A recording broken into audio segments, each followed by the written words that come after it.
Imagine a barefoot wanderer on a dusty Texas stage in the late 80s, guitar slung low, hair wild as the stories spilling from his mouth, tales so tall and twisted they loop back around to truth, delivered with a grin that says, "Yeah, life's a mess, but ain't it funny?" That wanderer was Todd Snider, born October 11, 1966, in the rainy embrace of Portland, Oregon, to parents whose names fade into the quiet privacy of family lore, but whose love gave him the freedom to chase horizons.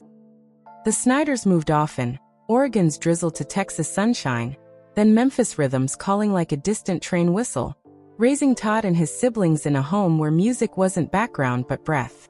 His dad played a little, his mom sang around the house, and young Todd soaked it up like a sponge in a honky-tonk sink. Jerry, radio dial flipping between Jerry Jeff Walker outlaws and John Prine poets. No silver spoon for the Sniders. Money was tight, but imagination ran wild. Todd was the dreamer kid, scribbling lyrics on notebook margins while classmates chased football glory.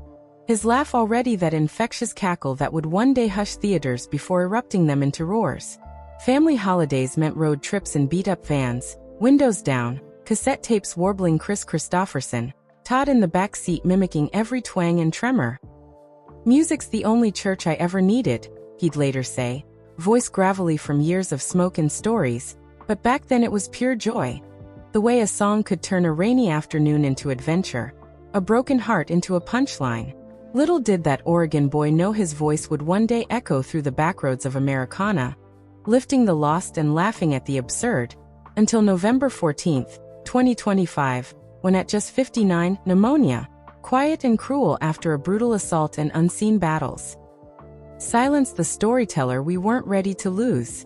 Today, as the leaves turn in East Nashville where he made his bones, let's walk the long, winding trail of Todd Snider's life, not as cold facts, but as the rambling yarn he might have spun himself, full of detours, dead friends, and that stubborn spark of hope that refused to dim. Portland's gray skies couldn't hold him long.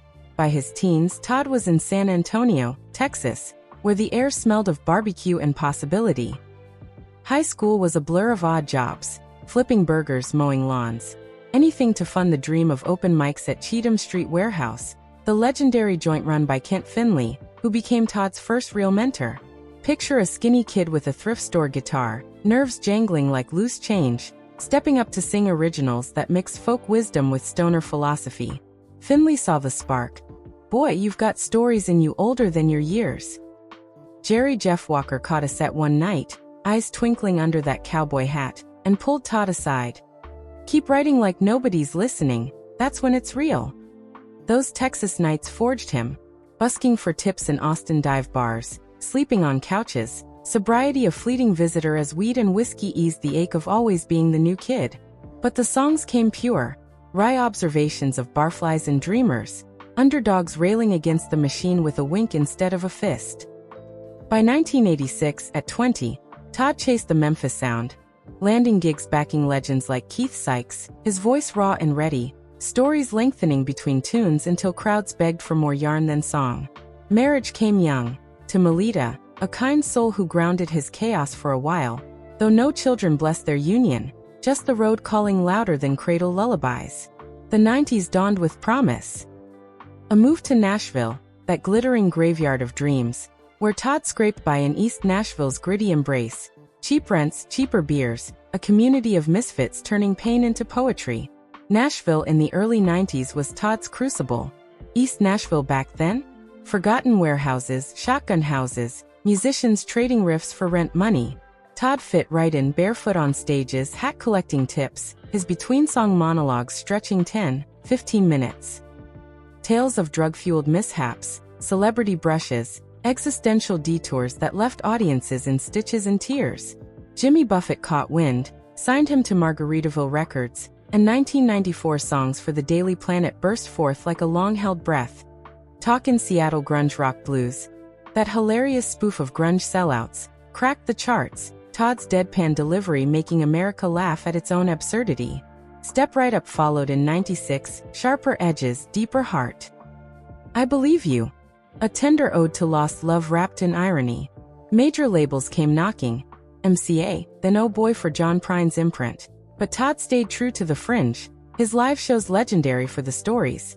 18-minute intros to 3-minute songs, crowds hanging on every twist. Mentors became friends. Prine the wise uncle pulling him aside with quiet advice, Christofferson nodding approval over whiskey, Billy Joe Shaver trading war stories like old outlaws. But darkness crept. Addiction's grip tightening, pills, powder, the numb that quiets the noise. Rehab in '97, then again in 2003 after a friend's overdose shattered him. I was taking morphine for 60 days straight, he'd confess on stage, voice cracking not with shame but survival, turning scars into set pieces. Albums poured out. The Devil You Know in 2006, a snarling masterpiece earning Americana nods. East Nashville Skyline in 2004, the record that baptized a neighborhood's renaissance, its raw howl capturing the soul of underbelly poets. He formed Hard-Working Americans, a supergroup jam with Widespread Panic's Dave Schools, letting loose in psychedelic blues. Peace, queer and mockumentaries with the Barnes brothers poked fun at his own myth, while agnostic hymns and stoner fables in 2012 wrestled faith and doubt with cosmic humor. The pandemic birthed the first agnostic church of hope and wonder. Live streams from his Purple Building studio, a clubhouse of hope where fans gathered virtually for stories and songs. Crank It, We're Doomed dropped in 2023, prophetic and pissed, followed by 2025's High, Lonesome and Then Some, his swan song, Loping Blues meditating on mortality, unforgivable acts, and that stubborn joy in the mess.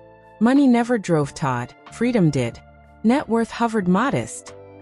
Estimated $3 to $5 million by 2025, from steady touring, barefoot, hat past, album sales that built cults not empires, his aimless records imprint keeping control in calloused hands. No mansions or private jets. He lived simply in East Nashville's Purple Building, a quirky haven painted violet, walls lined with records from heroes, Prine Walker, Guy Clark. Lifestyle? Pure Rambler poetry. Mornings scribbling lyrics over black coffee, afternoons napping with dogs, his constant companions, rescues with names like Sunshine and Cowboy. Evenings walking neighborhoods that gentrified around him, waving at fans who became friends. Vans and flip-flops his uniform, thrift store tees proclaiming peace or protest, a beat-up guitar always within reach. Sobriety stuck after the scares, 20-plus years clean by the end, though he'd joke about past excesses with self-deprecating grace. No kids, but a chosen family vast. Ex-wife Melita remained a quiet presence, collaborators like Elizabeth Cook and Aaron Lee Tashjian kin in spirit.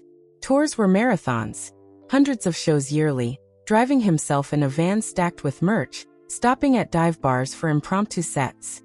I play for the storytellers, he'd say, voice warm over a post-show beer, non-alcoholic these days. The ones who know life's too short for bullshit. Health whispers grew. Spinal stenosis twisting his frame. Chronic pain a constant companion managed with grit and humor. But the road called still, high, lonesome and then some his victory lap. Venues packed with devotees chanting lyrics back like scripture.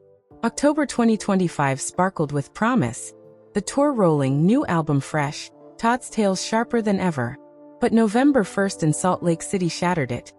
A violent assault outside his hotel. Severe injuries landing him in ER, disoriented and in pain. Released, then arrested briefly for a hospital disturbance.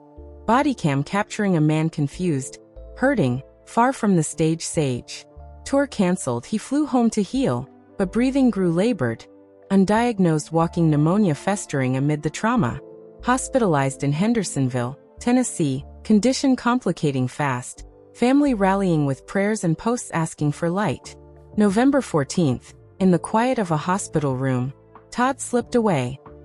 Pneumonia claiming the voice that had roared against silence for decades. Aimless Incorporated statement broke hearts worldwide.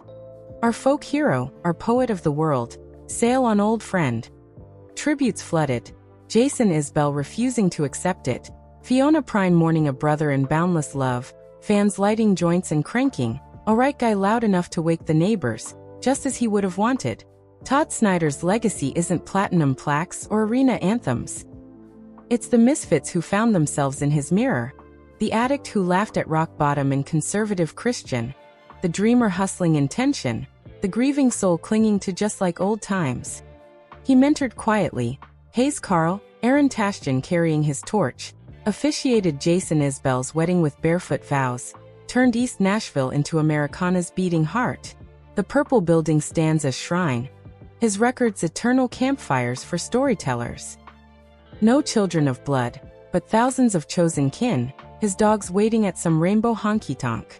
In death as in life, Todd reminds us, laugh at the darkness, hug the weirdos, keep rambling till the story ends. And even then play it loud. As we linger in the echo of Todd's tales, the punchlines that punched hearts, the detours that led home. Let his light nudge you to call that old friend. Spin a record that hurts so good. Tell your own story unfiltered today.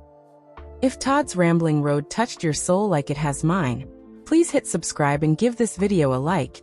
It keeps the storytellers singing for those who need 'em most. Drop a comment.